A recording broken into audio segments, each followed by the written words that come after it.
नमस्कार, मैं हूं सुमन मान। स्वागत है आपका न्यूज 21 में। आज हम बात करने जा रहे हैं एक ऐसे इंसान के बारे में जिसने पूरी दुनिया में इतना विध्वंस मचाया कि उसको पृथ्वी के अंत तक भूला ही नहीं जा सकता। उसने अपने जीवन में 3 बार मौत को मात दी और आगे चलकर इस दुनिया में विनाश मचा दिया जो किसी का भी दोस्त नहीं था। हम बात कर रहे हैं हिटलर की। हिटलर के लिए कहा जाता है कि वो एक्चुअल में ही शैतान था। जब वो पैदा होने वाला था तो उसकी माँ इस बच्चे को पैदा ही नहीं करना चाहती थी, अबॉर्ट करना चाहती थी, लेकिन परिस्थितियां कुछ ऐसी हुई कि वो ऐसा कर नहीं पाई और उस समय इतने साधन भी उपलब्ध नहीं हुआ करते थे।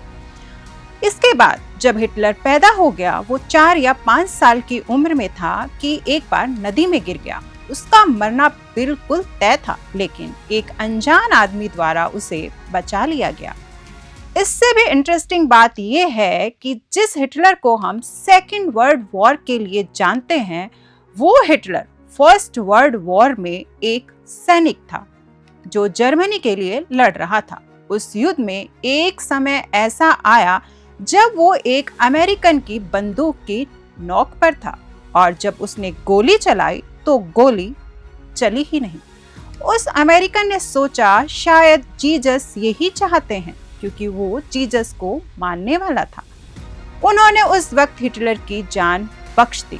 हिटलर के बारे में एक और बात है जो उसकी विकृत मानसिकता को शो करती है। हिटलर जब बर्लिन में था और अपने आखिरी दिनों में वो एक बंकर में था, उस समय उसके लेफ्टिनेंट साथियों ने उसे बताया कि हम चारों तरफ से घिर गए हैं, कहीं जा नहीं सकते हैं। इस पर हिटलर ने मुस्कुराते हुए कहा कि ये तो अच्छी बात है।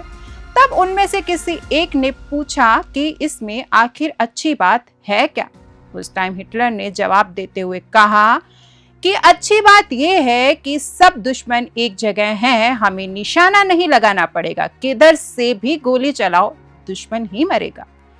एक समय सुभाष चंद्र बोस भी हिटलर से मिलने पहुंचे थे भारत को बचाने के लिए, लेकिन हिटलर तो किसी का दोस्त था ही नहीं।